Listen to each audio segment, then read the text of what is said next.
Good evening, everybody. I'm Mark Batchelder. I'm the design engineer for this project, the Bartlett Street area reconstruction project. If you haven't done so, there is sign-in sheets in the back. So at the end of the meeting, feel free to sign in there. We'll go over a couple of quick introductions. In the back is Peter Rice, Director of Public Works. Dave DeFosis, sitting right here, is project manager. Tyler Reese is our associate engineer, and our traffic engineer is Eric Eby right here. So that's kind of the design team for public works for this project. So a quick overview of the project on things that we've done so far, schedule-wise. We have been doing some data collecting, fact finding of existing conditions, both the roadway layout and traffic volume counts and that sort of thing. We've completed our land survey. That's going to be our baseline for our design. We have completed a conceptual roadway layout. We presented that last year. Well, we presented multiple options last year, but that's been completed. We've also reviewed the utility infrastructure, existing conditions to see what underground utilities are going to be needing replacements. And so that's been completed, and we're underway on our final design. And we anticipate that's going to take a few more months here so that we have bid documents and advertised and sent out the bid sometime in the spring for a summer 2023 start of the project. Anticipate. Let's see here. Our existing conditions, these are some of the photos that we had on our last presentation. As you, I'm assuming that all of you have driven up and down Bartlett Street, you can understand the existing conditions. It's a fairly wide road that allows parking on both sides, and there's dedicated travel lanes in the center with white fog lines. From the upper part, which we consider between Dennett and Woodbury, give or take, is between 34 and 36 foot wide existing, depending on the area. And then as you go on the lower end between Woodbury and Reaching Lumber and Cate Street, it narrows down to about 24 foot wide existing. There are sidewalks on both sides until you get down to Morning Street. Then there's only sidewalks on one side, and they're pretty old asphalt sidewalks.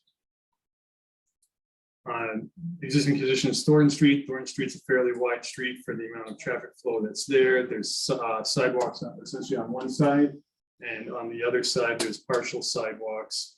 Again, these are asphalt sidewalks that haven't been updated lately. And then Morning Street is just this existing condition that shows the asphalt conditions of Morning Street that we plan to update. Let's see here. The other part of the existing conditions is the traffic speed and traffic counts. Now, what we've done in August through September is we had traffic monitoring equipment out at miscellaneous locations. It's 6 total locations on the site. Let me move this, sorry. To give you an idea of what we are identifying as average speeds and 85th percentile speeds. As you can see, for the most part of Bartlett Street, the average speeds are 25 miles per hour or less, and the 85th percentile, or the high, is 29 miles per hour or less. The speeds are a little bit higher on Woodbury Ave coming into Bartlett Street. Eric, would you like to speak to anything on the? Yeah, the reason we predict the 85th percentile speed is that's generally what is used in the industry to set speed limits. So if you were to set the speed limit on these streets based on the 85th percentile, you would probably put it at either 25 or 30 miles an hour through the street. So, and that's due to the characteristics of the road, wide setbacks, nice straight shot, not a lot of turning movements. And that's why we're seeing the speeds we are seeing out there. The target speed limit, the minimum speed limit statewide for roads like this is 25 miles an hour. And we've identified this street as a city core connector with a target speed of 25 miles an hour. So ideally, we'd like to get those 85th percentile speeds down to the more to the 25 mile an hour range. And that's the idea behind the traffic calming measures that we're looking to implement. But to bring those speeds down from the 28, 29 down to 25, make it more reasonable. Eric, what does 85th percentile mean? 85th percentile is the speed at which 85% of the traffic is either traveling at or slower than. That means 15% of the traffic is traveling faster than that speed. So it's, And may I ask a question? sure. How did you measure this, like, your calculations? We have it's a radar device that we attach to the utility pole. It's a little gray box. You might have seen Tyler out there climbing a ladder many days, but he was out there putting it out a couple of times. And it's a gray box so that nobody knows that you're being monitored. So people are driving their Normal normal way. speeds. Yes. Right. They're not They drive slow. normally because they don't know that they're being Monitored. collected. That tells us, the number of cars, each direction, the speeds, a lot of detail we get out of that. But this is just a very summary overview. Just to follow up, how Yeah. long does the box stay on the pole typically? Like how long do you record that data for? I believe it was 3 or 4 days at each location.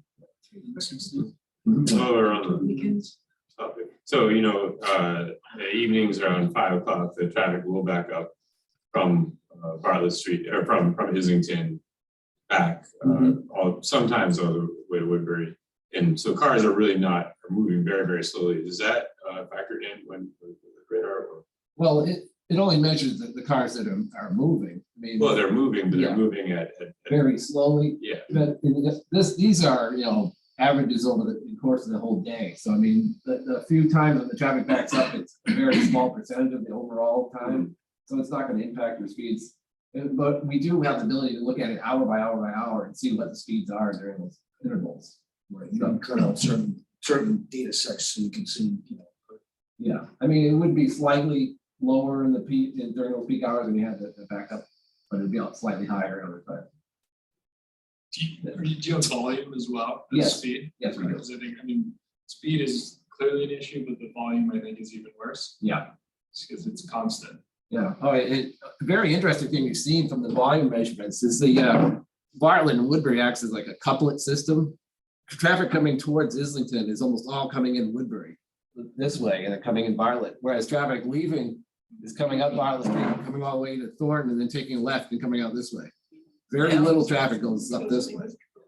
right, Yeah. So, which we all know. yeah. Right? Yeah. So you've probably got 3 times as much traffic heading this direction as you do that direction. But then once you get down to this area, it's pretty much even.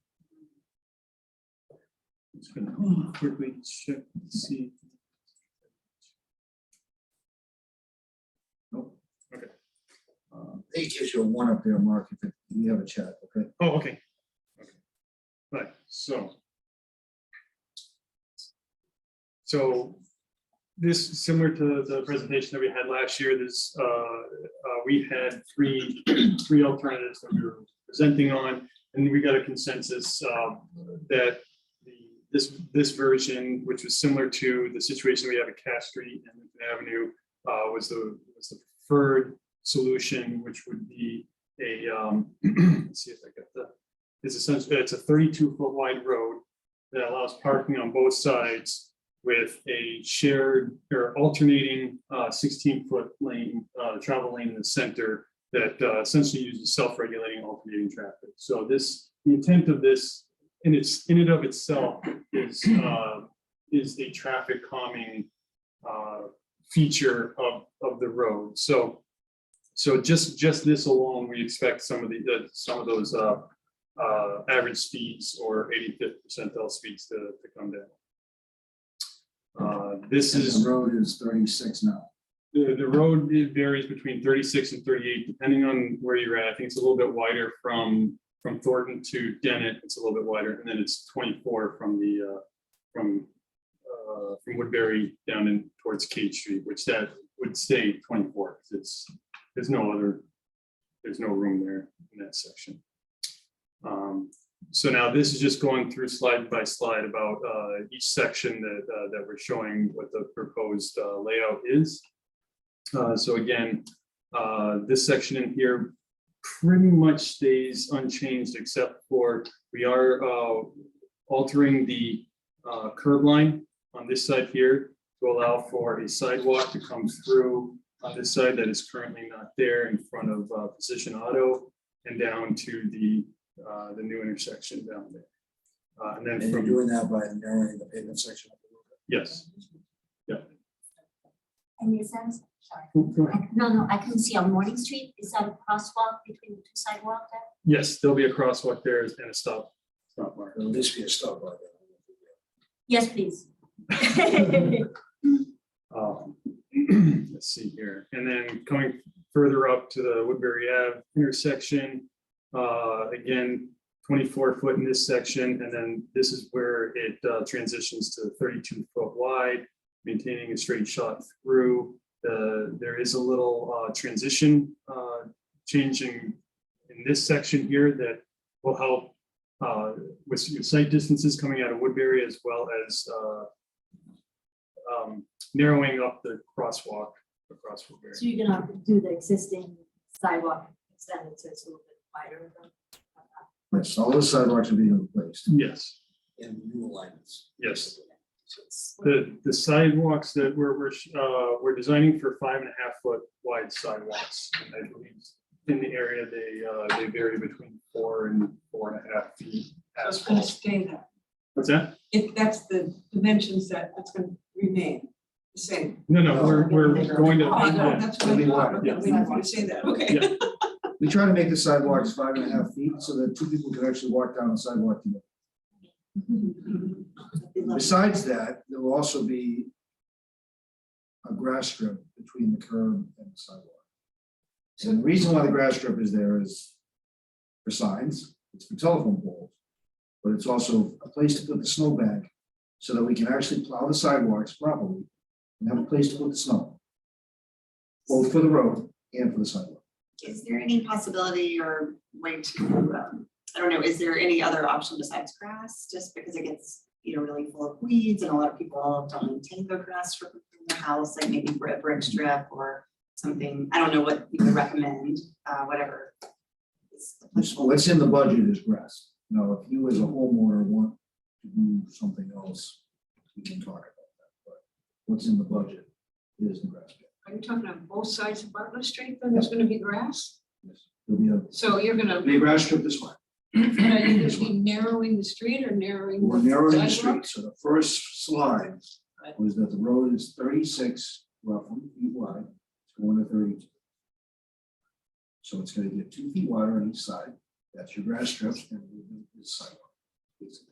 There's no way to, is it would it be an issue, a budget issue to just extend the concrete sidewalk all the way over? And you That have is more money. more money? I suggest that, let's get through the presentation. And there'll be a lot of opportunity to ask questions, and I think that, this is good stuff, but hold on to it for a second. We'll get through, let Mark will answer some of your questions. Yeah, and the other thing is with these drawings that I'm showing up right now, I just want to say, this is the base layout for this. Now, there's other traffic calming alternatives and options that I'm going to present later that can be added on at certain locations in here. But this is essentially, this is drawn as the blank slate, like minimum, we're going to do this, and then we can pick and choose Couple alternatives slides now. that we're going to go further down. So, what is this? No. No, would you like to do? What? Would you like water? No. Is that Ray? Ray had some. All right. All right, so let's just continue on. Yeah, there's only a few more slides. All right, and so this is from Pine Street to Thornton. Again, same setup, 32-foot wide, sidewalks on both sides. And then. So there would be no center line, there wouldn't be any middle paint. Correct. Until you get to intersections and things like that. And then this is from Thornton to Dennett Street, again, 32-foot wide. Right, so that's kind of a subtle thought, is we're proposing to get rid of all the pink. To do, Get rid of all the pink, no pink, except for crosswalks and stop bars. Bicycle Nope, designations. no pink, neighborhood type street, Okay. May I ask, Right. how wide is Cass Street? 32. Same way. Actually, the closer you get up to middle, it gets up to 28. It's even narrower when you get towards middle. So let's see here, sorry. Then Thornton Street, this looks a little bit different than what we had last time. We're proposing to tee up this intersection with Woodbury more than it currently is, and move the utility pole that's currently in that island over. So move the island. So we're gonna essentially move the island, but it'll have a much larger green space here to have a teed up intersection.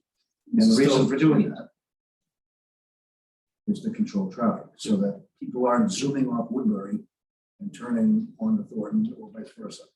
When you tee up the intersection, it's more of a controlled stop. People have to stop and look better than they do today. So it controls speed. It's another, it not only increases the sight distance, so it's safer, but it actually is a traffic calming measure into itself. And it makes the crosswalk not as. Yeah, it gets rid of, yeah, it's only about half the crossing distance for pedestrians. It's a lot easier to cross the street. Yeah. And this also allows us to finish off the, sorry, I'm trying to find the Right click. highlighter. No. Pointer. Pointer options, there you go. Laser. Okay, this also allows us to complete the sidewalk. There's currently a sidewalk on this side that ends at this driveway. This will allow us to continue the sidewalk up all the way to connect into this portion of the of Woodbury. So We're really trying to work on pedestrian connections to, because they're really expensive. and then let's see here. Next one. Okay, so then again, this is just a cut section of what Thornton would look like with a dedicated parking on one side and then 2 lanes of traffic. Morning Street, and this just illustrates the transitions and widths of Morning Street for resurfacing there. Yeah, so Morning Street's kind of boring to talk about as a presentation because it pretty much has to go back to what it is. There's really nothing you can do. We're just gonna fix it. We're gonna repave it. We're gonna fix the utilities under it. We're gonna make it all new. But Morning Street is Morning Street. There's nothing really you can do with it. So There's no sidewalk, right? there's no room for a sidewalk. So Go now, ahead. Are they on that, are they gonna limit the parking on that one side of Morning Street to turn on Woodbury? Yes, that's, get it, right? Yes. Yeah, I just talked to the sign shop today. They were out, they're gonna dig things, they're gonna put the sign in a few days. Yeah, they thought where they were originally gonna put it was a water main, and they didn't wanna drill through that, so they moved it. That is dangerous. They were gonna put the stake down 5 feet? I don't think Yeah, so. but no parking signs will be put in very shortly. So where are you not allowed to park on that street? That'll Up be there. just right up here at the intersection. Next set. I'm But sorry. I'm allowed to park. That's why But you don't live, It's the other, it's the other end. it's the other end. Oh, this over here. It's just going up the hill. Okay, so now we're gonna get into talking about alternative traffic calming features. I also, we did receive yesterday some additional features from a neighborhood meeting that happened, and they were fantastic ideas. We're trying to incorporate as much as we can. We did just get them yesterday, so we are kind of digesting them. Some of them I've tried to put in, some of them we already kind of had that idea going in. And so just, you know, as we're going through this, we printed out those drawings out back, we can look at later. But just understand, we just got them yesterday. So this presentation is kind of showing us what we had anticipated going forward. Oops, sorry. So one of the locations is the intersection of Thornton and Bartlett Street. And one of the design features that came in from the neighborhood meeting was something similar to this where we would have some additional bump outs to kind of narrow up the intersection and have a raised intersection at that. In a scenario like this, we would only be having stop in two directions on Thornton Street and on Bartlett Street, they would not have stop signs. Because with a raised intersection, it's creating that purpose of slowing down. If you've got the stop signs, they're slowed down. There's no reason to raise the intersection.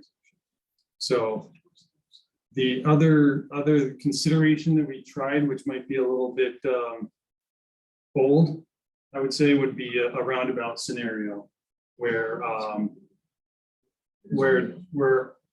these medians would be mountable for in case, you know, you got a school bus or like a moving truck or something like that needed to make a left-hand turn, that sort of thing, could do it. We've got some pictures at the very end of locations that this has worked in the past. So that's just an alternative to consider. Let's see. Pine Street crosswalk. So right here is the existing crosswalk at Pine Street. So we have two alternatives that we were looking at. One is creating a speed table that would have a raised crosswalk on it. And then the other alternative would be to narrow this down to something like 20 feet wide, the roadway 20 foot wide, and have these bump outs that would allow us to also have some trees in there. This also creates a much shorter crosswalk and that sort of thing for the pedestrians. So those are two alternatives that we're considering. Would that include some signage? Yes, absolutely. Yep. So then these are the neighborhood requested features from the neighborhood meeting that I just wanted to include these in the presentation to if we needed to highlight any of those. But all three of those are in here that we can discuss. I know we took a quick look at it. We had some, like I said, some items were great ideas that we're already anticipating using. Some others, I know we had some issues with because we're going to be having a sidewalk coming down on this side from Precision Auto. There's no real need to have a crosswalk at this location. This median here, I think, was meant to be somewhere else. I'm not exactly sure. And then some of these bump outs we want to take a little bit more in-depth look at. Like I said, we just got these yesterday. And I can speak to the medium that described as might be somewhere else. The intention was to have that island, drive over island, but with some bollards and signage to prevent a right turn by a larger vehicle that needs a larger turning radius coming out of the breachy lumber. Right, but it's But actually showing the driveway of the pond. yeah, this is in the Ricci's- wrong, It's in the wrong okay. spot. Yeah, this is That's what Ricci's it's on. driveway right here. Yeah, We figured as much. same Right. idea, I'll just, We knew what you meant. thank you, sir. Right. Okay. So and then again, oops, sorry. This is a section from essentially Pine Street down to Thornton, and you get the drawing shows a raised intersection there, which is one of the things that we had already considered. There are multiple bump outs in a scenario like this. I think you know, Eric, could you speak to how traffic calming would work with bump outs in a scenario like this, and what the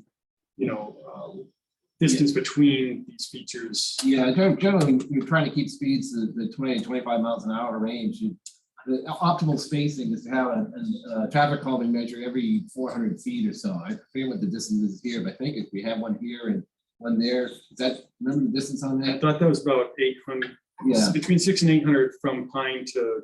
yeah. So maybe rather than doing several like this, we maybe have one other one at this location halfway in between, which might service this as well. One of the difficulties with the multiple bump outs is keeping the street maintained, clearing snow out in the winter time. And, it's a good idea. The trees would have a good narrowing effect on the street. It's just that it does make maintenance is difficult. And, having one item rather than several smaller ones may be just as effective. Yeah, and with many bump outs, the other thing is just drainage. What we like to do on bump outs is in areas like right here would have a catch basin. So then therefore there would be a catch basin. We'd have a lot more catch basins because the flow line. Storm drains. Storm drains. So the flow line would follow the curb line here. So every time there's a bump out, there essentially needs to be a storm drain to get that water out of there. The water won't be able to actually go around because of the crown of the street. So those are just some design considerations, utility design considerations on the bump outs. And then Thornton Street, again, looks fairly similar.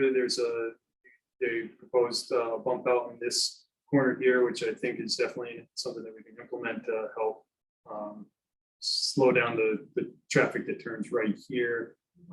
This looks a little bit different because I think at the time we had proposed just keeping an island there, but now we're looking at teeing that intersection up. So now I open the floor to questions. Question and a comment. One is, Shamil make the comment first. And then I think there really should be a crosswalk at Morning Street. There's a lot of pedestrians from Morning Street who cross, they turn left, they go up to the park. And, that side is much more favorable. It's a better sidewalk than it is on the left side of Bartlett, and then avoids having to cross at Woodbury, which is a bad place to cross. It's much easier cross at Morning Street and then turn left, go up Bartlett, and then cross Clinton, then it is to cross Woodbury. So I'm just trying to say is there's a lot of people who are currently using that as a place to cross. And also, I mean, people go to Ritchie Lumber too. I mean, and you don't want to go all the way down to Kate Street, across the street, and come back. But, it's not convenient. So, I would urge to include a crosswalk there. And then also is this question when you did the survey, if you counted the cars that are actually parked on Bartlett, because in my observation, Kate Street works Cass Street works well because there are a lot of cars parked, and that is effective. But there's Bartlett Street, there's not that many, in my observation, there's not that much use of on-street parking. And I would like, the way it works, because there's no cars parked, there's no room for cars to be parked on the lower Bartlett. You're going up pretty fast, and then once you get past Clinton, I wouldn't want my car to be parked there. Be that first car on the right. That it's I pity. It's just whereas Cass, where there's parking all the way along. But they have this launch ramp up the hill, and then all of a sudden park car that's anyway. So I just wouldn't use it. There's not that many parked cars to slow the cars, and there shouldn't be because I wouldn't leave my car there. And to his point, my car was totaled on Bartlett. I'm not sure I could make it any clearer or simpler than that. It was hit by a drunk driver speeding and totaled it.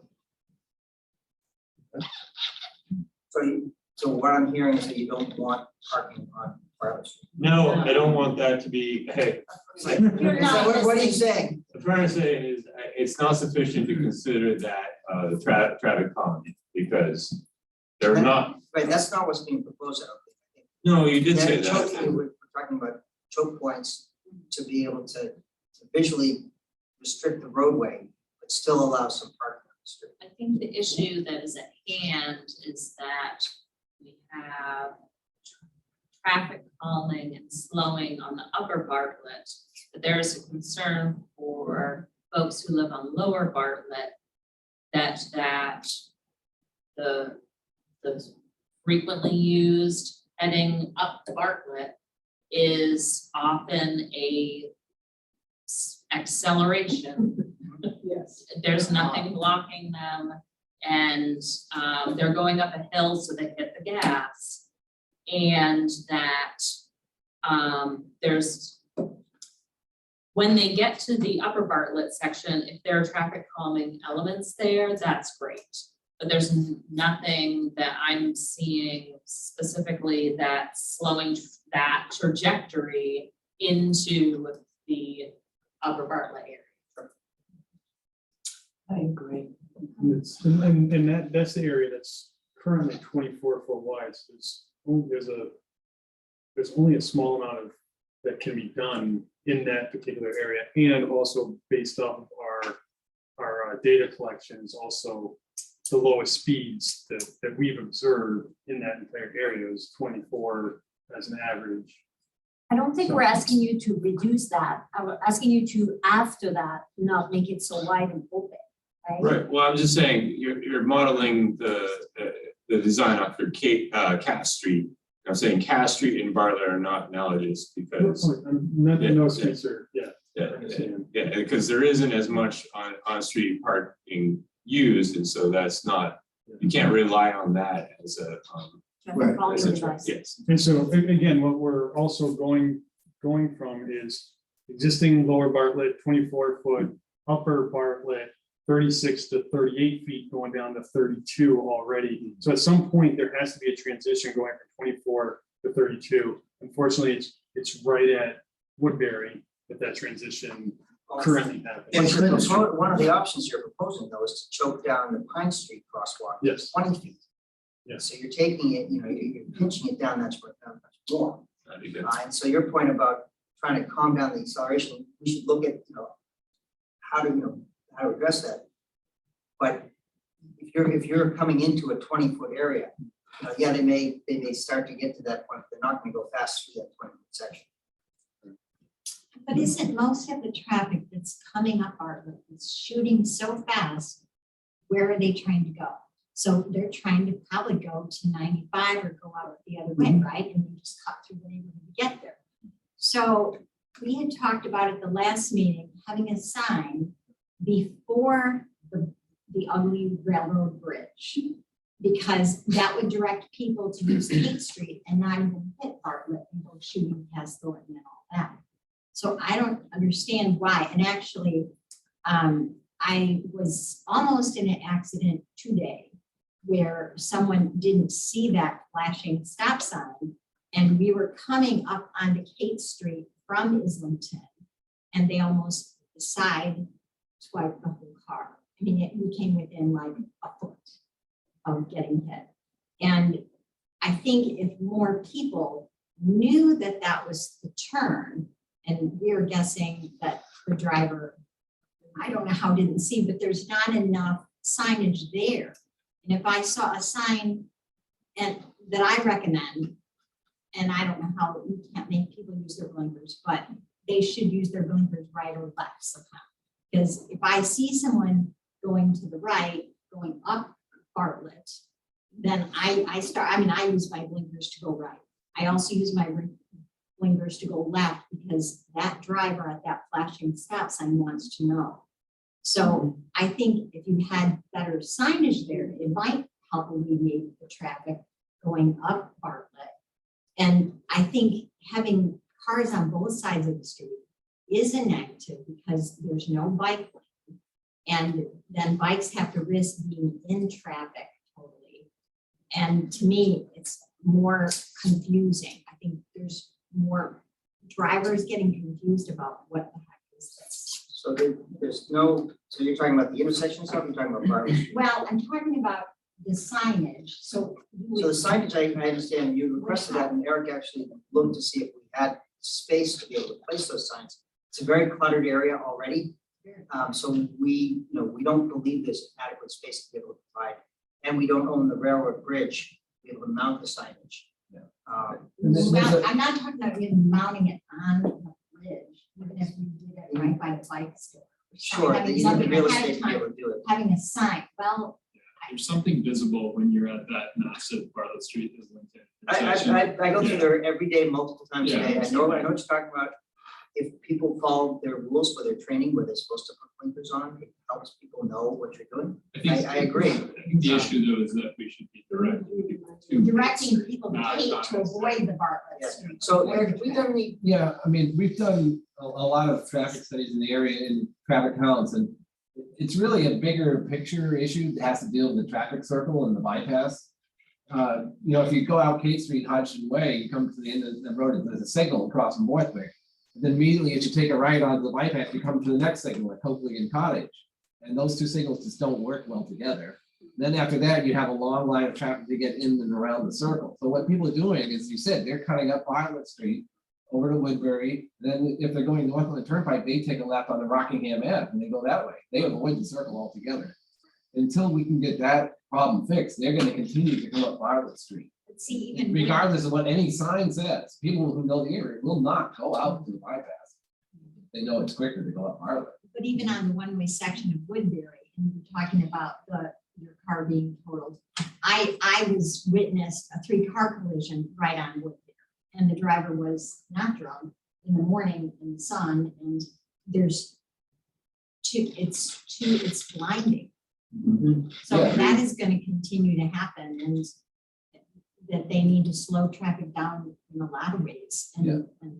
And even maybe cul-de-sac that street out, that would actually save Lower Bartlett. If they cul-de-sac off at Woodbury, the top of Woodbury and Cottage. And they blocked it off and made Morning a whole U-turn street, like just a whole U-shaped. So that the only people that would be going on those streets would be the people not trying to get people to cut through. And then it would be, the traffic would be diverted more to Kate Street. so these are interesting thoughts. As Eric said, they're bigger picture type things. Right now, we're focusing on the Bartlett Street section. So if we could just kind of drill down a little bit more into that specific street. Yeah, a fix for the traffic circle and the bypass, that's in the 10-year plan, so I mean, it's out there, it's gonna be done. State tenure, state. But we're looking at something that we can do next year. Yeah, just to close the loop on that, because I think it's very relevant to Bartlett Street, a sign on, so that folks at the Islington Bartlett Street can see that Kate Street is a way to 95, to Route 16, to bypass all that stuff. Because I do think, I know there are plenty of folks who are regularly kind of locked in using Bartlett Street, but there are also a lot of tourists that come in and out. And so I don't know, I've tried to put it on my GPS and it doesn't update fast enough once you come under the bridge. Yeah. So just some sort of notice would be helpful. I know it's tough because the city doesn't own the railroad track. I don't know if there's a way to coordinate with those folks, or I don't know what the history is there, but it would be helpful. Yeah, I mean, I think we understand what the request is, and, we'll look to see what we can do. We have heard that request before. So it is something that we understand what the value would be. So I would say that I think that the designs that you showed us, generally speaking, I think they're positive. And I like the trees and the bump outs at the park. I know I have a 4-year-old and a 10-year-old and we cross there all the time. I like the wider sidewalks, especially because I am on really bad direction. Whatever the side Woodbury is on, I'm on that side of Bartlett Street, and the sidewalk from where I live up to the park is not great. And so I like all of that idea. I like the grass. I think that would be aesthetically much better than what we have now. And I would love a buffer for when I'm walking with my 4-year-old and we're not holding hands, not to feel the entire time that if she trips and falls into the street, it's like a crisis. I think that it would be nice to have that crosswalk there on Morning Street, because there is I live at the corner of Woodbury and Bartlett, below Woodbury. I see people jaywalking there constantly. It's like, it's just the way of the world. So to be able to have another safe place to cross, I think would be nice. My only concern that I didn't see in this plan is something addressing the crossing at Woodbury, Clinton, intersection. So the big problem that I have as somebody who lives below Woodbury is that when I walk with my children up to Woodbury, there are 2 utility poles, nobody can see us. I have to basically like stick my body out into the intersection and hope that people stop. And as I'm sure you're aware, people do not always stop right at the stop sign. And so that for me would be something I would like to see changed, or to have something that's a little more traffic calming in that. I know it's not a proper 4-way, but in that area would be something I would like to see. I thought your design showed a more of a bump out right there where Woodbury comes down and hits Bartlett. Yeah, on the, Didn't your design show? on the upstream side of it. I think. Yeah, on the upside, where those hedges are, it just, the Yeah. visibility is terrible. But I Yeah. see that you had addressed that. Yeah. And I believe correct me if I'm wrong, the crosswalk goes across It here. does. So one of the things is we moved it up here to get better sight lines. And this is coming out, this is kind of bumping out like 4 feet, give or take, from So existing. am I seeing on the right side that you're kind of angling? I mean, I know it's kind of a curve there anyway. Is that more of a curve or is that the existing conditions? The existing conditions is this, On the right hand side? The other side. this side here, it's pretty much following the same line that it's in. This kind of bumps out a little bit just because the curb lines here don't really match the curb lines over here. This kind of just creates a set radius, but it's about the same. Still the same as it is. Yeah. I mean, this is very awkward driveways. Yes. Yes. And it's gonna be, and you know, to be honest with you, it's gonna be very difficult to get this section completely ADA compliant with slopes, because this, like you said, this Steep. driveway is steep, there's a lot of slope issues. on this Sure, side. so I'm the second one in from that intersection. This driveway here, No, I think that's John's, Yeah. the The next shaded one up. In between, not that one, but. Yeah, in between that grayish part That there, one, that's yeah. where we are. oh, that's, Yeah, I know there's, Yeah, that's your. The driveway with That's the our pavers. yeah, it's funny the way that is, because there's a driveway and then a driveway. So maybe you're combining our driveways. Anyway, no, No, that it's might just be a an error on my plan. part. Yeah, I may have just put some lines where they shouldn't be. it's a messed up situation, I will I'll admit. look at, Sorry. But yeah, I guess, you know, I think there's a few of us here that are at the lower Bartlett area, and just the nonstop. You know, there's nothing you're gonna do about it. I know people are gonna cruise to that intersection. It's something that I knew when I bought the house. It's just anything that we could do to change the shape of the intersection so that people are not thinking that it's a slip lane as opposed to a hard stop and a right-hand turn.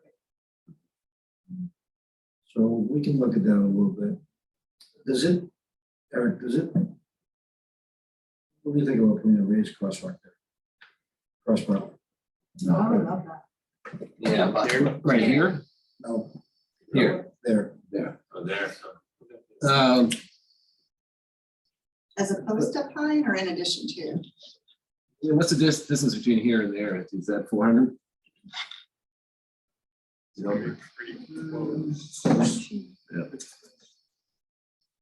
Maybe that would help Nice with it coming up. slow the hill. traffic down that's coming up the hill. I think my only concern on something like that would be that from right here, then the grade goes down quite a bit. So you find somebody that likes to go fast. Yeah, but they will slow down with the first one, Pine Street, That's true. They would have I to mean, really they gas can it. get- right? As long as you have one. Is the current crosswalk, is it on the right? It's over here. Right there. Yeah. And you're taking it away from there because, I'm moving it, I'm not taking it away, I know, I'm why moving it you're over moving here it. for sight distances. Yeah. You've got utility poles right on the corner on all of this, you can't really see. Yeah. Plus there's less traffic across. Yeah. There's much and less that traffic. is in, maybe somebody, instead of a street, it's somebody's yard right in front of the crosswalk. It's a shrub. It's, right, Well- but that's somebody's house right there, right? Somebody's house is right there. Sidewalk. So it's, you're going to a Lady sidewalk. with a lot of bushes around the corner, are they gonna do something with that? That's homeowners property. Homeowner's property, right, that's, That's why partially this, I'm proposing to bump this out or this transition this out a little bit more so that you can increase your sight distances when a car's parked here. You're not staring at bushes and then you have to kind of like inch out. The stop bar is probably moving four more feet out, so you get a little bit more sight distance around those bushes that we can't do anything about. And there's no way to make the, you Well, can't you'll make be this able a to straight. We can look at it to see if we can tee it up a little bit more, but the property lines are very close to the edge here. I'm not talking about this, I'm talking the one on the The right. right side. Here, Yeah, could you make That's the this, problem. yeah, Yeah. sorry, Might can be- you make this like here? Maybe. Yeah, we might be able to. Maybe if we took away the parking at the end of Woodbury Avenue. Yeah. Then we might be able to. Yeah, and I think there shouldn't Shift be, traffic into where the parking is. there shouldn't be any parking for 30 feet anyway. Right, there should be more turning. We'd have to take the last two spaces where people park at the end of Woodbury Avenue, Yeah, on this side take here. them away. And then shift the travel lane toward the bushes. Yeah, parking's on this side, I'm sorry. going to all that expense and trouble just because someone won't trim their bushes properly. That's not No, the no, no, side no, we're that's not talking for that, that's not for that issue, it's to slow down, That, right Make there. it it's, also a to slip make, lane. it's a completely different, thing. I think it's a good idea, but It's- we would have to take those parking spaces away. Yeah. Which is why we didn't do it when we did Woodbury Avenue in 2008. That's why we didn't. I would say the more dangerous intersection for pedestrians is Woodbury Avenue versus Bartlett, because you have a very long view of who's coming down Bartlett and you can cross easily. Whereas Woodbury, you cannot see the cars that are coming unless you stick your body out into the road around the utility pole. In the And current people configuration. don't Yeah. see But it. if we did that, just hold on, because you're changing everything, when you do that. So all of a sudden, now at the edge of the road, I hate these touch screens. If the edge of the road is now here. Now you're coming out more straight, yeah. more of a corner, and you can see, you'll be able to see right up Woodbury Avenue. That would be amazing. So I think what we should do is maybe go out there with some paint Mark, and can paint you- it out for so we can look people at it on the Zoom, and just see if it works. or not, there are people who are attending from home who probably don't know what's going on. These are going. Okay. I don't mean to So we're- belabor this point, So we're but it's talking about something going my a little bit my straight. children and I walk this every day and it's gives we me understand anxiety. All right, so, And they're not related, so to be- if they're, all the families that I've spoken with that have children, and that those neighborhoods have said, that's a main issue for them. Yeah. They don't Because want their people children do to be not walking see. alone. Yes. they don't. so there's also a couple, so what we're talking about is potentially squaring this up on this side Yes. some, that'll help. Yeah, the other thing is because this is been, I don't even know what the numbers are, but more than 90% of people in Woodbury take a right-hand turn, so all they do is they look left. They're not looking to see if somebody's walking up. Absolutely. That's Um, true everywhere. But that's every situation Right. where you get a volume like that. But we're talking about, we'll take a look at it, go out in the field and check to see if there's any opportunity to square this up to get better angles for sight lines for the pedestrians and to maybe square that up a little bit more. And then people can park on Woodbury for traffic calming purpose, right? What they do now. They do. No, but I mean, if there's like someone, a tenant, because there are some tenants on that side who lose a parking spot, they can always park on Bartlett Street. Yes. Well, and it might, and I was thinking to myself while you were talking before, it might make sense to do something here, Mark. Just to protect the sun space. Mhm. So we can look at that. What were you saying you're gonna do on that? I couldn't see where you were standing. No. The bump out on I'm that sorry, corner. I'm big. No, no. So My wife told me the same thing. You're always in the way. So he's talking about potentially doing a bump out here. It looks very, it would look very similar to what is on the proposals from the neighborhood. I believe they had a bump out at that location. So it looks something like that where, Right, and then you don't have to have a sacrificial car. so as you're coming up, you would see, You're not using. you would have something. And that would, again, also narrow up the crosswalk. Yeah. As well. So that's a good idea. And I'm, as I think most of us are pro the tree idea, pro as many bump outs and trees as we can get. How do you handle, like that is a business there, for instance, where you were just talking about the eyelash shop. How do you handle individual homeowners who don't want to lose parking or businesses who don't want to lose a space in front of their? So in this particular case, you're not allowed to park within 20 or 25. It's 20 feet in an intersection unless you're at a stop sign, then it's 30 So they feet. can't. So they can't park there anyway. anyway. Perfect. legally. So they should be parking there, so. She has I just wanted to, Right, that's right, yeah. I just wanted to state that I'm impressed by what I'm seeing, that you've embraced the neighborhood design in a lot of ways, and I very much appreciate that. I've seen some things that are impressive, it's never gonna be a panacea. The fact that you got a sidewalk in front of Precision Auto, that's huge. And I applaud you for that. That's wonderful. So I want to start out with all the positive. I think we should be talking about the intersection. I think the intersection is going to have a huge impact on this whole neighborhood. And I could support Which either one, intersection, but I know Mark? there are a lot of people who get cringe at the idea of a roundabout. I think a roundabout is very successful at calming traffic. So I'm surprised we're not sort of seated on this. From a staff standpoint, we would like the opportunity to try a roundabout. I mean, we proposed it a number of times and we get shot down every time. Can we discuss it? Sure, I mean, the residents come together and say, this is what you'd like to do. You know, that gives our ability to, push it forward. Well, I think everyone here is open to learning about it. Yeah, how many residents do you need? Tell us, No, tell us about no, it. seriously, I mean, I'm You've been through this political process before. It's a, consensus, which is, better than 60%. But we're not gonna go out and do surveys and count numbers, and if there's an overwhelming support, and not overwhelming cry to not do it, it can move forward. Yeah. And then once we build it, people will be really upset all over the city because we changed the world. Right, and you're gonna go slow now. I mean, They didn't come to the meeting, that's all right. Does anybody here, You need to participate. Yeah, anybody here live at this intersection? I do. Okay. Okay, So about that. two On one things. street, one Three behind the things. Yes, I'm okay with that. Number What does Randy say? two, number two, I wonder, like, when you say try a roundabout, No, I'm right? not saying try around it, trying to build one. Okay, Oh. and number three, I'd like to point out that you're professional engineers that do this for a living, so to some degree, we have what we want, but we also want you to give us advice, which you're doing. So I assume you bring this idea because it's a good idea in other Yes. places. Oh, yeah, they've been done many neighborhoods like. We think it's a good idea, it's just a little different, so we Can we hear the? don't wanna jam it down your throats, we don't want to speak. One thing I wonder though is how do you fit it there? Because I live right on the corner and I wonder how do you fit? Photos that I have. fit it? Yeah, you can show that the islands have to be mountable. They have to be able to be driven over by larger vehicles.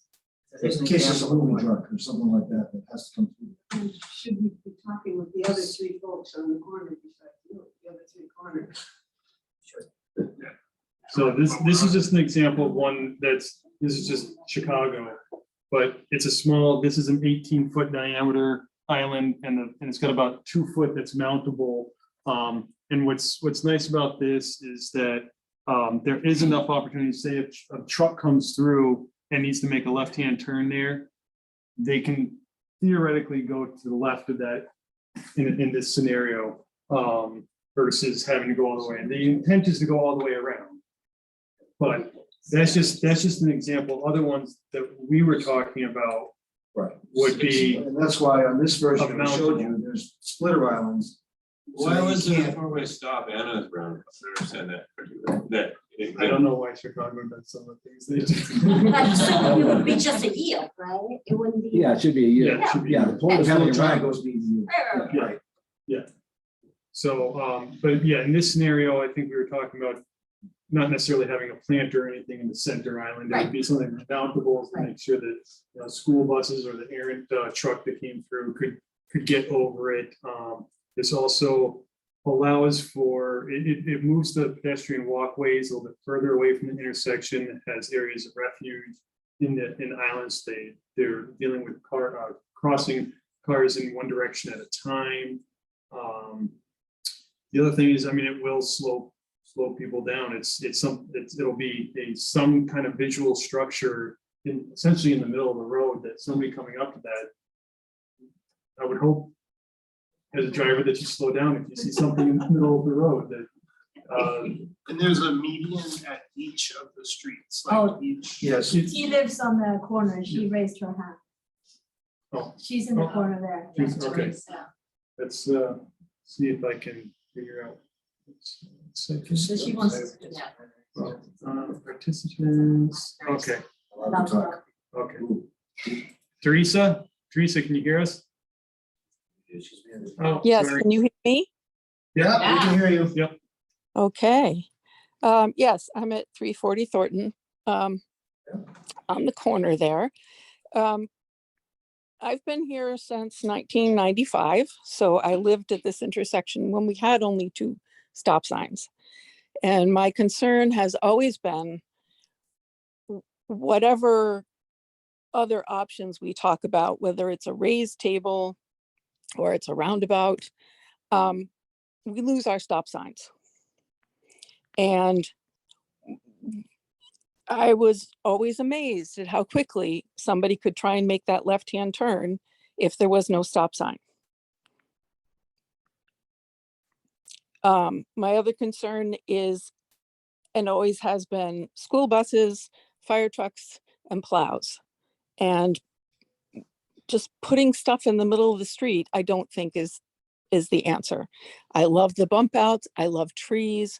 What was done on Dennett was amazing. Again, I lived here when Dennett didn't have any of those bump outs or designated parking spots, and it was a speedway. And I never really believed that if they were going to straighten out the street and make more sidewalks and make it a better street, that it would slow people down, but it did. And the stop signs did. There didn't used to be a single stop sign on Dennett Street. So that's where I'm coming from. Thanks.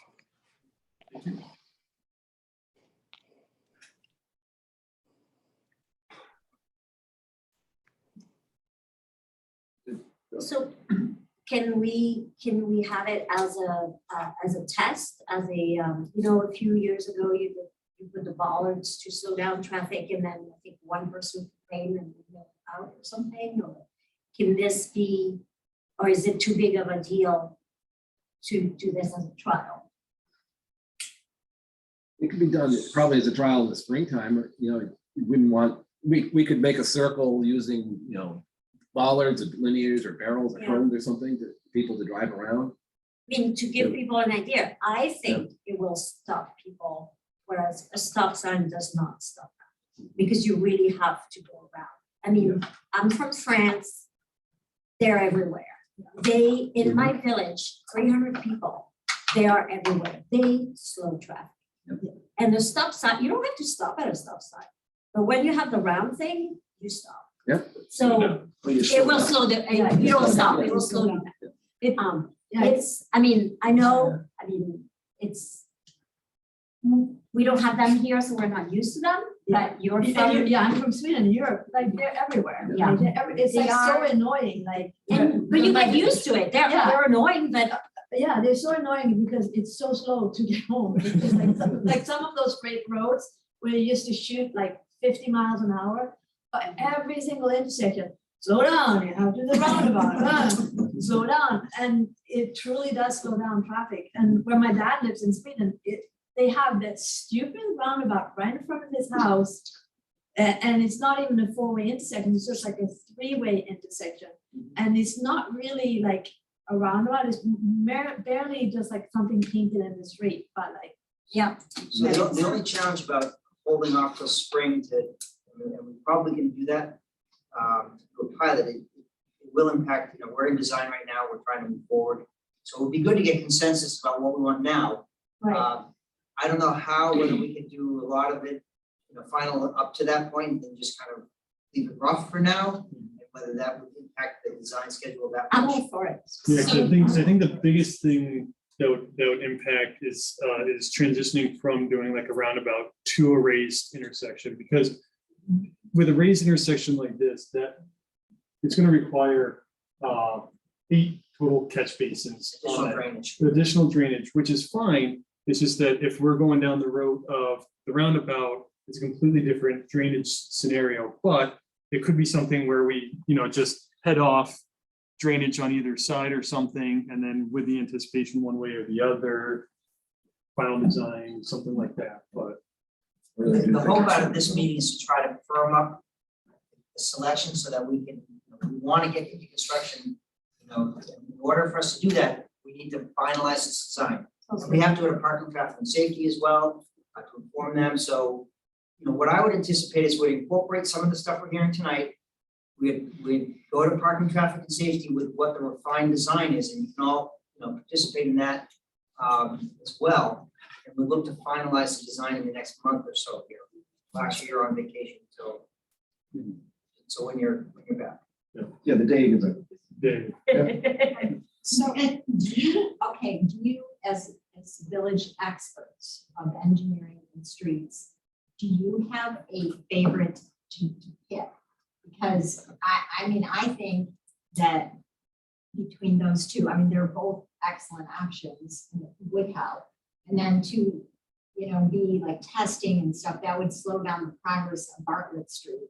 Do we really want to do that as a neighborhood? Now we're finally thrilled that it's finally coming together. I don't think anyone of us here, let me know if I'm wrong, would want to slow down that progress. So I'd like to make a program instead of an episode. So what happens is, if we do something that's too far afield, we're gonna hear from everybody in the city, because everybody in the city drives, and they're all experts. And so we will make a change like this. We'll spend the next 3 years talking about it being crucified for doing something different. So from a pain avoidance standpoint, I think the raised intersection is probably the least impactful radical change. People have seen the raised intersections, they've interacted with them, they're not too far afield. Bartlett Street is a very high profile road. You all know, everybody in the city goes through that road. So from something that would get done and probably not live on for 3 years, talking about what was done wrong, you're better off going to the raised intersection. If you don't care about that, I know you don't, Jonathan. It Other would people take the may. heat off of Kate and Bartlett under the bridge if we had a roundabout there. Oh, I would love that. See, they would start talking about the roundabout instead of. We don't have the real estate at Cape Bartlett. We looked at Cape Bartlett for a No. I mean, if we put a roundabout at Thornton and Bartlett, Nobody wants Oh, to they do wouldn't be Bartlett. talking about it, they would say Cape Bartlett, yeah, that's not bad at all. It's a terrible thing. You should see what's on the That's a street. great idea. Help us understand Distraction. because I like both options, that with the raised table intersection, why do we need to lose the 2 stop signs? Why, just explain that. Well, the intent of the stop signs is to slow traffic, Sure. right? And it's not the proper use of the stop signs. And they're not working. Correct, because they're not warranted in the first place. You have 10 times the traffic on Bartlett that you do on Thornton Street. So people come up Bartlett and say, oh, there's never anybody coming here. They just blow right through it. Which is why they roll away. Yeah. And so with the race, they would be forced to at least slow down a little more, or about the same as they do now, maybe rolling through the stop sign. They get up there and then they come off it. So it's, I don't know if you've been through Cambridge or, well, we have them right on Maplewood Ave, the raised intersection. Yes, Yeah. And it does slow traffic down. for sure. Yeah. Absolutely. So they're really, we'd like to get rid of that stop sign because it's not warranted. It's not the proper treatment, that intersection. They have a four-way stop at that location. They're not gonna fully stop anyway, because there's not enough traffic on the side streets that they're scared that something's gonna come. That's why they don't stop. It makes people disrespect. Unless you stop signs change in it, general. you don't do it again, you don't put in the four-way stop, then you're gonna get the same situation. You get a raised intersection with a four-way stop, it's the exact same thing as you got already. It's just a raised intersection, so it's fancier. Yeah, I feel like for children and the only thing the thought I have as a mother, my kids are grown now, but they walked to New Franklin when they were little and they braved that intersection. And I would all the time watch cars not stop for my daughter, even with 4 stop signs.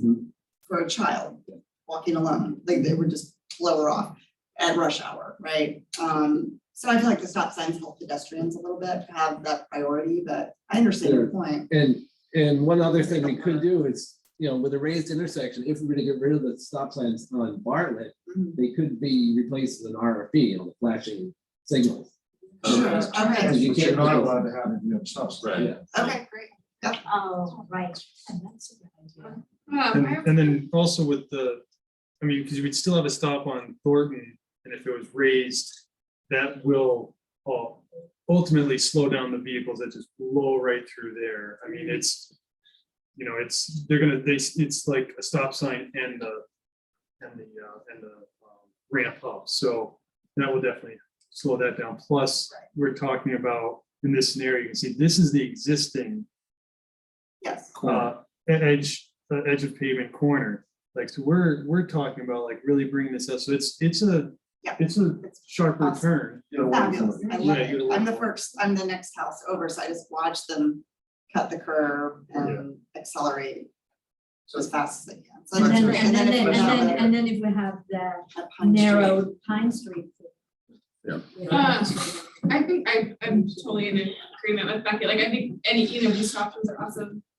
And we want to maximize, I know there's obviously a budget for all of this, and we want to maximize, get as much as we possibly can. Is that a fact? Is one of these going to be significantly more expensive than the other option, and we have to give on any of the other traffic calming measures, or would they both be like budgetarily similar to maximize having the most measures on the street? They're approximately the same cost. Okay. I like that. Peter, you're talking about the voice, the public, if you go with the roundabout, I can get behind the roundabout. If you need backup, I think this group here will If defend the it. neighborhood consensus is they'd like to do that. And, our desire is to put something together that you all want. We don't want to do something that you're all gonna be, doing spitballs at us afterwards. We need, our job is to try to answer problems, make things safer, and try to, address the concerns of the residents. So that's what our effort has been to date. And that's what we're hoping to be able to do. So if, what we could do is we could bring it to parking, traffic, and safety, say, here's the overall, we could bring it sooner than later, and say, okay, here's the overall thing, we want input, we'll have a more public viewing, so that it will be advertised, and then, it'll then get accepted by city council at the end of the day, and so it's like we went through the process, there's public vetting. Will that slow down the schedule for summer construction? I think we can still do it. So my feeling is that most people in this room, their concern is speed and volume.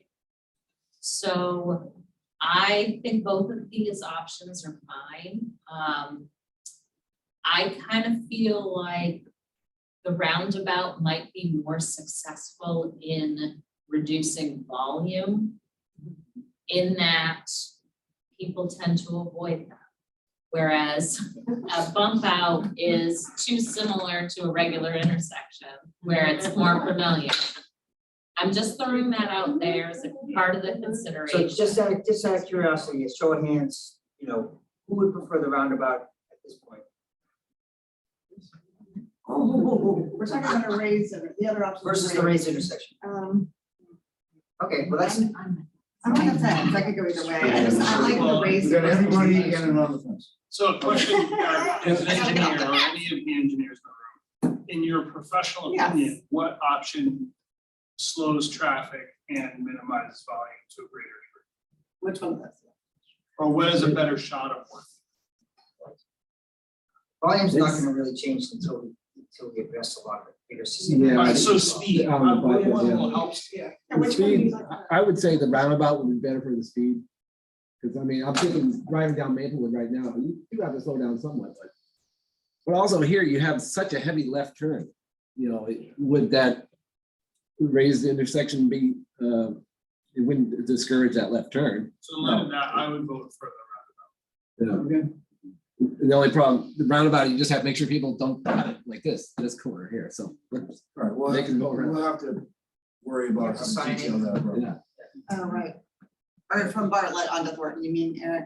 11. Oh, yeah, if I got my bearings. Yeah, right, yeah, no, and because We know what you meant. they would be able to just totally bypass exactly the whole roundabout, right? Just Yeah. go So left. if, what I would suggest, if the consensus is, and it seems like it is, try a roundabout this spring. We do go out and we put barrels and lines inside, we do a tactical urbanism. Street lab type of thing, and see if, and then video it, and just observe behavior and how things go. Yeah, because we can keep the stop signs in place for that. Although if we went to We the, can bag them. yeah, The only thing I'm worried about a temporary thing is that people look at the barrels and stuff and they don't take it as seriously. They get confused and they're worried, if they're worried about their tires, things that their suspension, their tires and things like that with something more permanent, they'll treat it different. It's, that I'm just worried that we're setting ourselves up for failure if we don't do the trial right.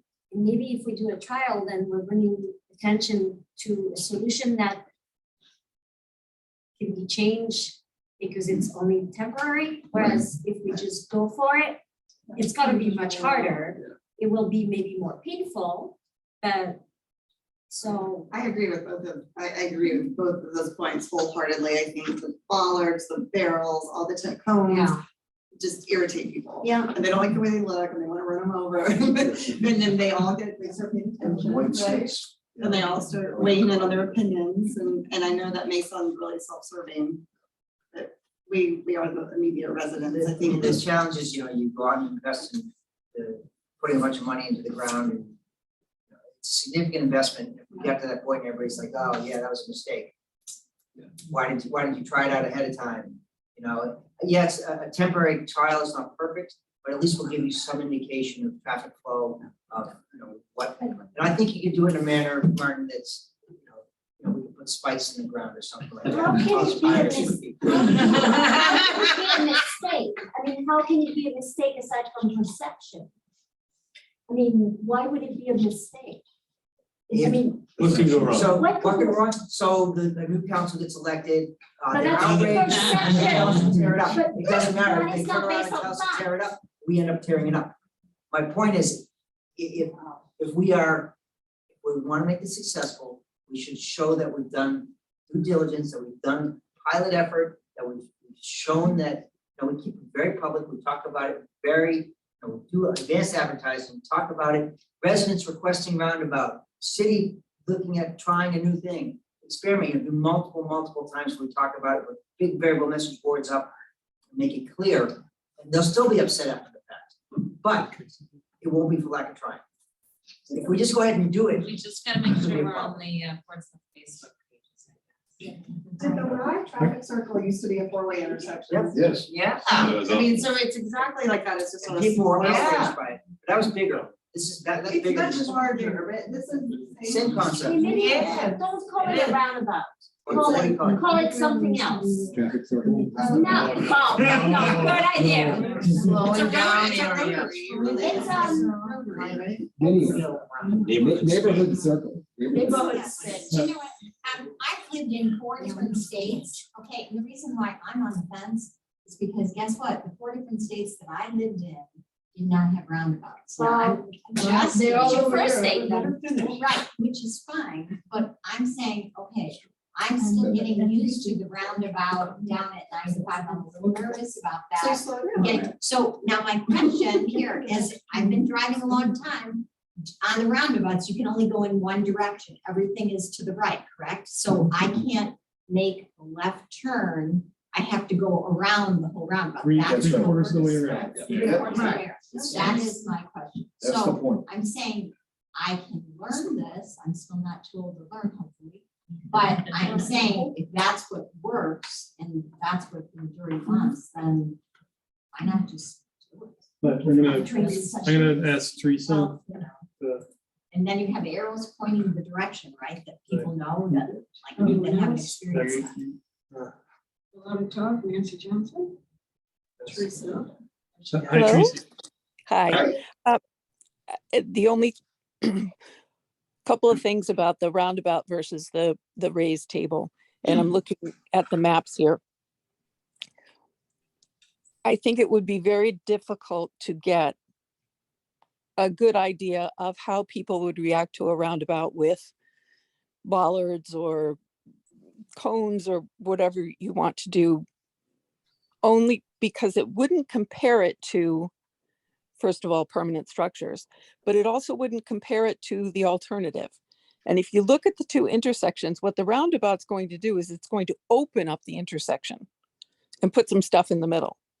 Whereas the raised table, if you look on every corner, we have bump outs. So the intersection gets smaller. And you wouldn't be comparing apples and, these two alternatives. It would be, do we do the four-way stop or do we do the roundabout? And I'm not sure there's any way to test a raised table or narrow the, bump out the curbs to see if that has the same effect.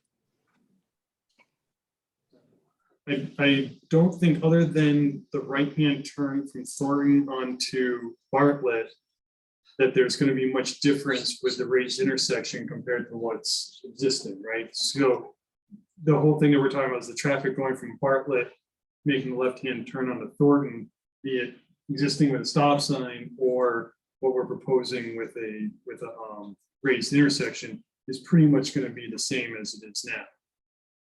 So I think that was one of the things that we. So the bump outs would not be different between the roundabout and the raised intersection? No, they would be, you're correct. But what Mark is saying is that the intersection would be tightened up for sure in the raised intersection configuration. And it would help to slow the traffic down that's supposed to be stopped anyway, but it would slow them down. The roundabout would definitely slow down the process of migrating through the neighborhood. And that's really the difference. One is going to be almost what's there now, but slower. And the other one is a totally different experience for navigating through the neighborhood. And what that might do, it might be that some people decide, well, they don't want to go around the roundabout 270 degrees. Maybe they'll go down Thornton Street to go to Dennett and take a left at Dennett Street. I don't know how it's going to happen, what's going to happen, but it's going to be different. It's going to be very different. Right. So I see what you're saying about basically scaring people away. But what about the people who actually have to go through the neighborhood? Yeah. The fire trucks and the dump trucks and the school buses, and We would make sure that all those vehicles can go through there without a problem, believe me, we're traffic professionals. But it's, we've discussed a lot of these concepts with the fire department and the police already. And because it's not a principal response route, they're pretty much on board preliminarily, but they have not seen final design plans and they'll comment at that time. They sit on traffic safety board, so they will give their input at that point if we end up going there.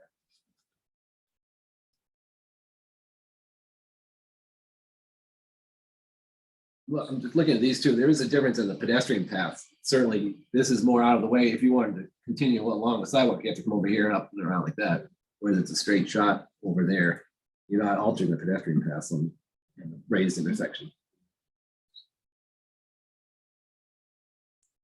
But it's because you do have to widen things out with the, because you can't keep the existing crosswalks here because then you'd be driving into it as you. We have to make sure they're pulled back so there's room to maneuver around the circle, so driving over the crosswalk. So if we could, maybe put this aspect of the project on just aside for a second. And I'm not hearing a lot of other feedback for the other areas. It seems like we have similar concepts of what we want to do from what you guys were looking at. The Martin, where your property's right there on the corner of Thornton, are you okay with that concept, teeing it up a little bit? Is there any feedback on that? If I could, I would like to, I like what I'm seeing. I didn't think that was Don't touch the TV. possible. This is my own. Yeah. A lot of traffic goes very close to the house. Since we have gained some real estate here, is it possible just to take the curve out just ever so slightly so that it's more of a 90-degree turn, slowing traffic down and just pulling the traffic away from that dwelling? I know it's self-serving. Sorry, people. Yeah, we are not, absolutely. You're the only one here. I'm But- just really sad the adoption spot just disappeared, but I'm joking. Well, But no, like, it would So should. we get green space, Well, like, you gotta you're use saying the that. adopted spot right there. Just let me know before you go bulldozing it, that's all I ask, and we're gonna pull those flowers out of there. Well, you and get, put you them over there. relocate the adopted spot. We just have to relocate the parental, that's Yeah, all I that's ask. We do that all the time. I just feel that it is kind of a country road kind of effect of teeing you up to get onto Woodbury, where it should just be a little bit less of a ramp onto Woodbury and more of a 90-degree turn, So, if you follow my drift. so the key is teeing it up, meaning it is a 90-degree turn. So you want cars to come up, you have to do a 90, it's a sharp 90-degree versus sweep, is what you're looking for.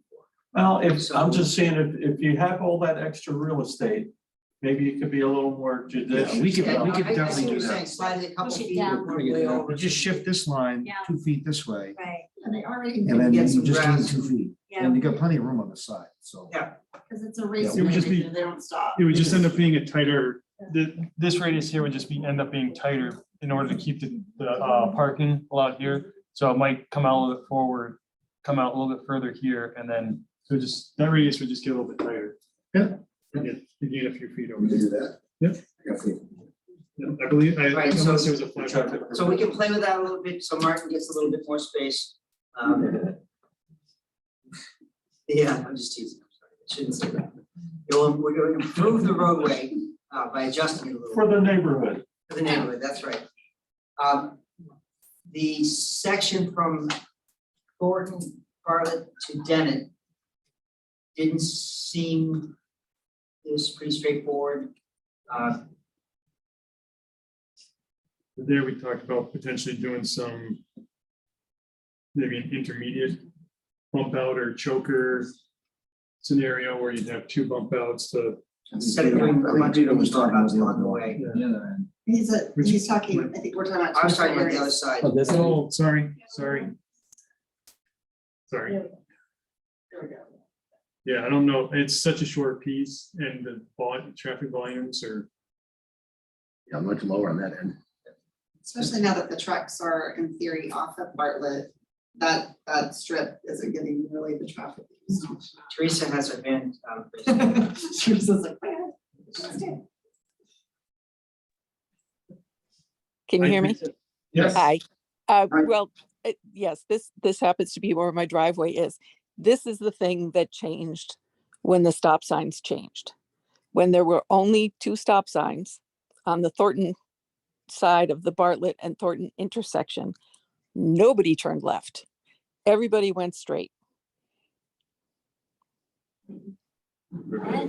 From where? Yeah. I would never. Just things continue on. Right. So that's going to change. That's my only point.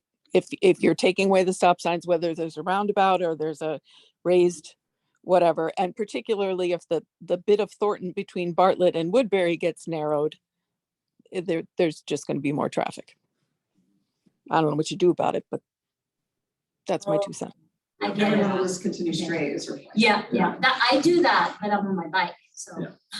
but I don't take so. You know, it's a matter, splitting the burden between Woodbury and Bartlett. You know, right now Woodbury gets most of the traffic in that block, whereas Bartlett doesn't get much at all. And I will say, I don't go straight ever because it's a much harder, when you take that left on Dennett, it is a much harder intersection, Dennett and Woodbury, than Thornton and Woodbury. It's just more There's dangerous, more it's going on harder because to of the- see, there's the more traffic going circle's on, right yeah. there. Well, it's an extra stops. So people avoid, I feel like people tend to not go straight as much because of the locals, because of that intersection at Dennett and Woodbury. It's- Which is why pulling the stop sign Perhaps. people will take the left anyway, because they know what you're saying. Yeah, I hate going Dennett to. No one is using the stop signs. I don't know how many, I live right there, nobody. No, my kitchen window faces it, they just slow down, they don't stop.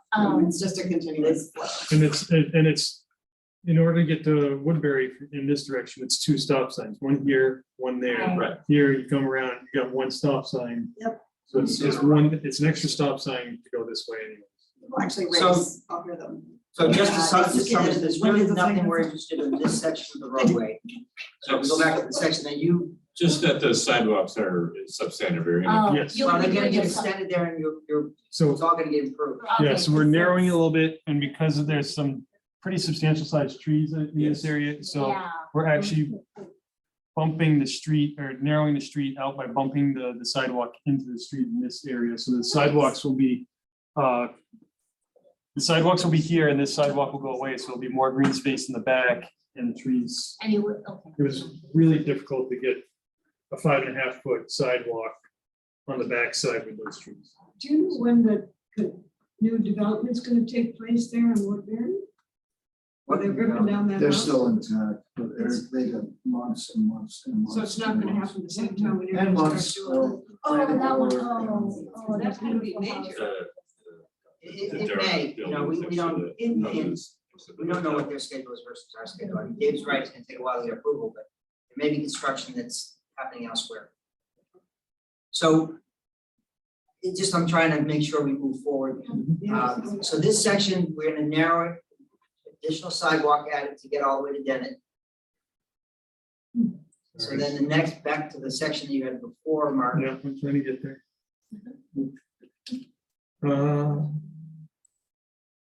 I get concurrent slide. Okay, so let's see. There you go. Okay, so that's Thornton to Pine. So at the Pine Street Park, we were talking about a choke down to 20 feet Yep. versus a raised sidewalk. So those were our 2 options. A race crosswalk. A raised crosswalk, yeah. So you think you're not doing it. These were the 2 options So here. there's 2 options. Okay, A raised crosswalk that's essentially a speed table at 32 foot wide. Or doing bump outs on either side down to 20 feet wide. And some extra greenery space for some trees. The drawback to speed tables is they do create noise, you know, vehicles going over them, especially hauling trailers or something like that. Mhm.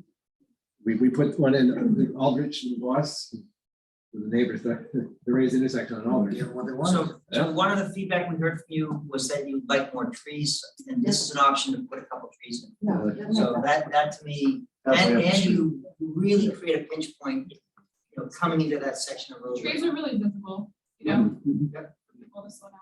Yeah, And I'm thinking, you know, the comment about not much parking, I mean, maybe we could keep the edge lines, the white lines, which gives it a narrowing effect as well.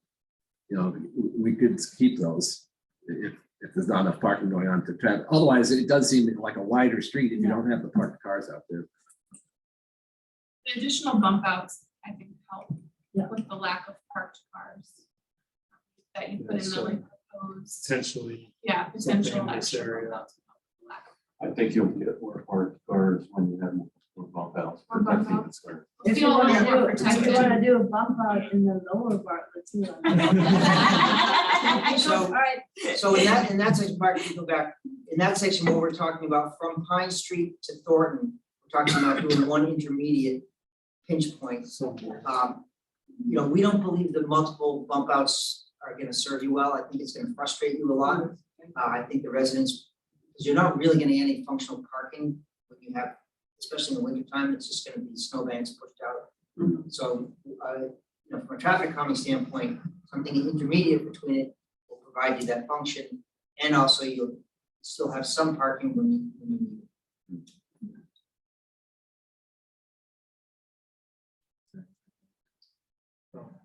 So we'll revisit that intersection. We talked about adjusting it, teeing it up a little bit better off of Woodbury. And then looking at the bump out there. Yep. You wanted us to revisit the Morning Street crosswalk. Yes, please. I'm not sure about sight distance, whether, the thing to remember about the crosswalks is just because you paint the road doesn't make it safe. No, So but people cross there anyway. I know they do, but It would look nicer. if it meets, we'll have If to it's, look at if it. it's We'll look at it. feasible, legal, whatever the terms are, I'll chip in with the thing. You know, You do already, your taxes. yeah. Teresa, you there? I have one quick question. You moved down the street before I could get it out. The, with the table at Thornton and Bartlett, the, there's a bump out at the corner there, which accommodates moving the sidewalks. With a roundabout, would there be enough bump out to do that? And what would that look like? 1 second. Okay, I don't. Hey, Mark, you can. There you go. Yeah. Let's see. Yeah, that's, you can see the sidewalk. Take a map, any map. Right, So so this, in this section here, You need to use your. Yeah, use it. I'm sorry, I can't. I Oh. would be there if I could. I'm so sorry. Yeah, right here. sorry, I'm going to pointers. Hold on, is it pointer? Okay, so obviously this section here, the street would get Mhm. wider, and not wider, but this side in particular, this light gray is the existing curb line. So the curb line would be a little bit further out. So there wouldn't Yeah. be real bump outs. Mhm. Except on this corner, I believe it does actually come bump out a little bit more. I think she was Mhm. actually- Right. No, I'm asking about the Sidewalk. sidewalk between To the left. to the between left. Thornton and Dennett. Yeah, You were saying that that the forgotten section, the upper section of Dennett, where you showed the sidewalk moving out Yeah. because of the That trees. still moves right If- there. Either way, it's gonna move out. yes. Okay. Either way, this Because the- line here, this curb line, proposed curb line is the curb line that is, Right. I'm actually looking at the corner of where 340 Thornton is, where there's Yeah.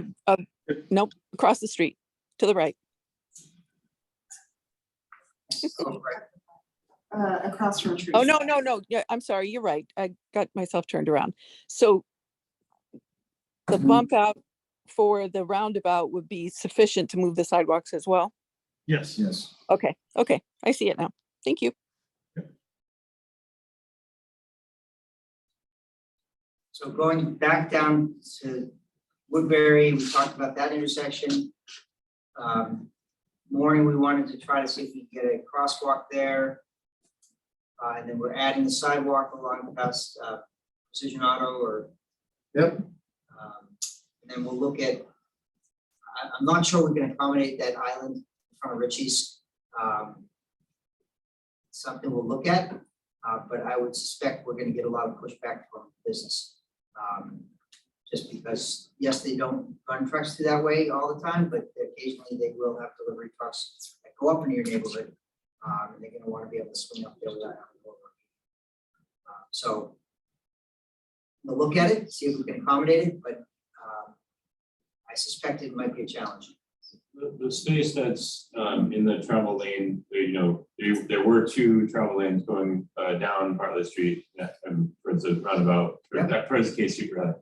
And now there's only a right turn lane. And can things go into that lane, like into the Is that void? This the here, void? Yeah, like I don't Like know, painted a stuff, tree, not a tree. maybe not a tree, You but can't put a Flower tree. pots. flower pot, yeah. We can look at something through there. I mean, Eric, you know, right now it's, I mean, some of it will be taken up with the sidewalk that we're showing here, it will Okay. get pushed, eaten up, but Or there'll still be some beautification, welcome to the neighborhood, you know. And we're getting a light, you said, Eric, right? A street light. Yes, please.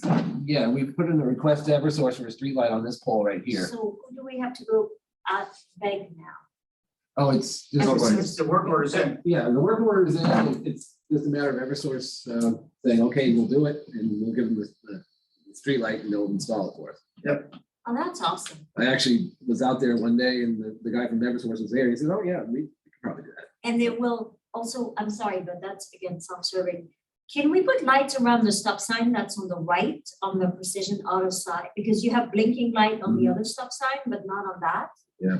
Can you please? I have some Christmas We lights. can look at that. Yeah, actually, it's called out on the plan that way, I'm not sure why, but they put it on that one, but now that the lane is over on that side, it makes more sense to move it over to the You right. don't see it, it's like way over there, Yeah. and now everyone's over Well, People don't we notice can it. look at that. Thank you. Yeah, beautification as you know, enter, I know we talked about that way back here, Juliet Walker was like, yeah, we'll do like beautification, flower pots or something in the middle of the road, maybe, if it's feasible with the trucks, still being able to make that left turn. from Yeah. Cape to Ritchie, that's the problem, I know, but to make it look more like a neighborhood. Yeah, it depends on what, if anything ever happens with this, you need access in and out of the pawn shop driveway. Right. Yeah. And there's a lot of transition going on, especially whether the development gets done behind Ritchie. You know, I know that's a litigation and stuff, but I think getting the sidewalk in there is gonna be a huge benefit. Straightening out with scooter places, making that sort of a huge open paved area. Yeah. Tightening And that up. second, Christmas, early Um, Seriously, I mean- I will also say this, the one downside to putting the sidewalk in, so that everybody's aware, that gigantic tree right there. Really? That's, It's that's gonna okay, go- like, it's just hanging over, like, it's not a healthy tree. It doesn't Oh, look super okay. healthy. I don't know. We can put asphalt over that section and not get into the roots to start. You know, so don't do a concrete sidewalk through that short section. Well, he's not in a wheelchair. Oh, yeah. We're a bump. Just, It's okay. I haven't looked at it in complete detail on it, but I'm just showing you where the lines currently are drawn.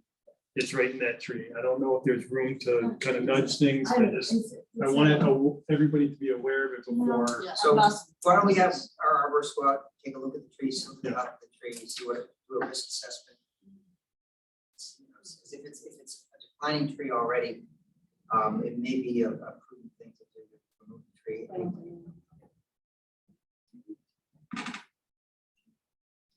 I know it's a boring subject, but utilities. Oh, you want to talk about this stuff? Yeah. So what you're seeing is the above ground stuff, the real challenging stuff's been developed over. That's the hard, that's actual engineering stuff. So we know for a fact that. I slightly. Are you gonna have a lot of surprises? He's sick, so I'm making fun. Well, I can't hear, my head's all stuffed up. So, the water main west of Woodbury Avenue needs to be replaced. Okay, so that's impact number one. So that's from that intersection to Bennett Street. It's for what we call original equipment, cast iron. It's of a certain age and it is time for it to retire. We also know that the sanitary sewer line throughout most of the Bartlett Street is replaced. It's clay. It's leaking quite a bit of infiltration. There's areas that we can't. We have a little, camera bot that we goes to the sewer line and it looks for problems, roots, and it looks for infiltration because all that goes to the sewer treatment plant and we don't have to pay for it because they're treated. So the bot can't make it through some of the sections of pipe because the pipe's bad enough shape. Now the storm drains, a lot of the storm drains were actually added in the early 80s when they did the original Bartlett Street project that we're now doing. So they put in RCP storm drains, concrete storm at the time. So we need to extend those because they don't go up high enough to be able to get to the intersection of Thornton Street that we all know we need to drain. So we need to work on storm drainage and what we have to do. But that's in a big picture of what we have to do. So we have water main work above Woodbury Avenue. We have sewer lines all over the place. And then we have to take the storm drainage system that was installed in the 80s and we need to retrofit it to whatever the curb lines are going to be. So that's all the stuff that has to happen underground. And will you have like a contractor that we help homeowner can work with to replace our utility lines going out? Our sewer lines. Our water line that goes into the house and sewer line that goes into the house. So Working. some contractors will do that, some contractors will not. It's generally not in the city's best interest, but we generally don't get involved.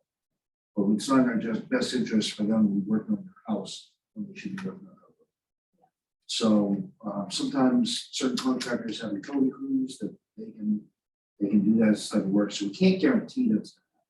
That's my point. I'm not going to guarantee that you can get your private work done at the same time. What I can guarantee, and that we do all the time, is we work with plumbers, and if you need to bring in somebody to do your own work, we'll work with you.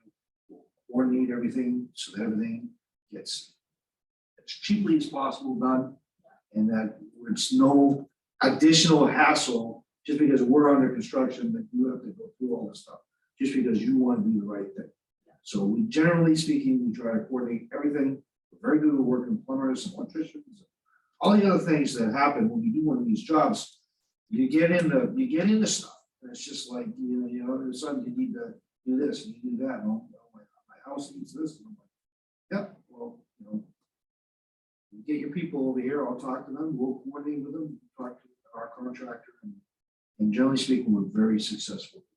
I'm pretty sure I have all original ones. Yeah, mine's definitely, I mean, several of the homeowners we've spoken about, not so much tapping in using your same contractor. My concern was the sidewalks are brand new, right? So before the sidewalks are completed, it would seem to make sense that we don't cut into those So, right away, right? Here's what we So do. we do our. Here's what we do. Yeah. We do it for that reason. Okay. So when we replace utilities, generally speaking, we replace utilities up to the front of the property. Just the So we're backside, gonna go, backside of the sidewalk. we're gonna do the section that's under the Oh, sidewalk, we are. under the road Okay, for you, okay, because we don't want you digging up okay, brand new stuff that we just paid on, okay. okay? So whether we do it before or after doesn't really, So the most important thing to take home, and I know not everybody's here, but take this home, is that if you have a galvanized steel water line I do, going in your house, I do, you should seriously think about replacing it. I do. Because those are all of the vintage that they're all about to burst. Yep, I'm sure. And it I does. had to do mine on Cabot Street. I had to do it, it burst. No, So the time to do it is before it bursts, if you can do it, because it's cheaper when it's not an emergency. no, I don't want to do it. So if you have a proper, if you have a proper water line coming in your house, generally speaking, you're good. No, when So, they came into our houses to look at the meter and stuff like that, she was just like. She did not like what my water. She didn't like. Anyway. Oh, is that your wife? Yeah. It was my wife. So, so if you have a copper water line, chances are you're okay. If you have a clay sewer line that leaves your house, and you can't tell because it's cast iron going through your foundation. Yeah. But if you have a clay line, there are services all over the place, and usually they're the services that do the root removal for people. They have little cameras, they will look down your pipe, and they will be able to tell you if your sewer line should be replaced. And that's the type of information you should be gathering as homeowners from now until sometime in the spring, so that you as a homeowner can budget in case you want to do something. That makes sense. So the thing to remember is we will have, before we start the construction, we will have a pre-construction meeting. We will talk to you all again about it. The contractor, the design, when Mark's doing the design, will be like identifying areas. So this is not your only time to get, say that you want a water line. This is not the last time you'll be able to have this conversation. So don't We will panic, hammer it home. know that it's gonna come up again, and we'll bring it up again. So, And we'll probably, most likely will request to get into basements to check locations and types. locations coming We'll out. probably stuff be like doing that, that. so. And also, if you have sump pumps that tie into the sewer right now, be aware that that's illegal I know. and they need to be pulled out of the sewer. So, we'll work with you to get that done, but it's really, you're obligated to do that. On Dennett, I know when you guys did Dennett, there was a lot of unexpected issues, whatever, like, should we probably expect that to happen on Bartlett? Yep. So, well, what's the timeline? I mean, like, best case scenario, is it gonna last like 2-3 years or? Construction? Yeah. It's a construction, it'll likely be, you'll get utilities in and then probably spring restoration roadway, so. Something a year, like a season, construction season. Maybe a year. Year, okay. That's a real good metric. I mean, it might be a little longer, it might be a So little like shorter, 2025, but basically a year. What we like to do is we like to get the utilities in, let it go through a winter, so any additional settling that gets done, then we do the final payment for next year. Okay. So that's a year of traffic calm. Yes. Yes. People avoiding the Take area. your time. Yeah. Re-education. So, Never say that. walking away right now, so I feel like we have a pretty good idea of what you guys are looking for. So we'll put together a kind of finalized version, and then we'll get that posted on the website, so you guys have a chance to see it. And then what we'll do is we'll bring it to Park and Traffic and Safety. And we'll make sure, you guys are aware of that, but if you can, once Park's got it finalized and on the web, if you could show it to your neighbors and, try to make sure, everybody understands the direction we're going in, that would be a big help. Yes, Have you, sorry. have you talked to the businesses that are Precision Auto and these guys, the lower Bartlett Street businesses? Not yet. And does the sidewalk, is a sidewalk a done deal, or do you have to take? We don't have to take their land, we're gonna be working with them. All right, Thank you. thank you very much, thank you. That's great. And if you haven't signed the sign-in sheet, please do. It's like,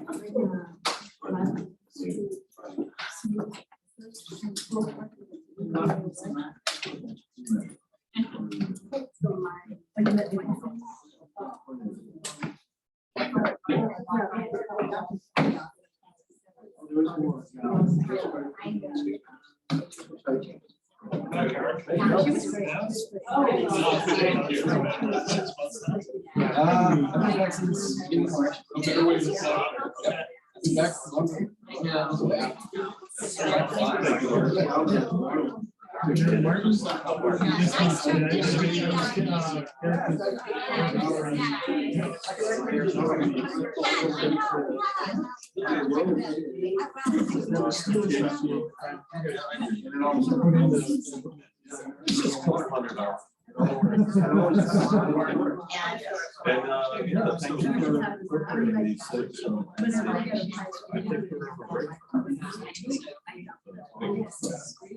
Thank you.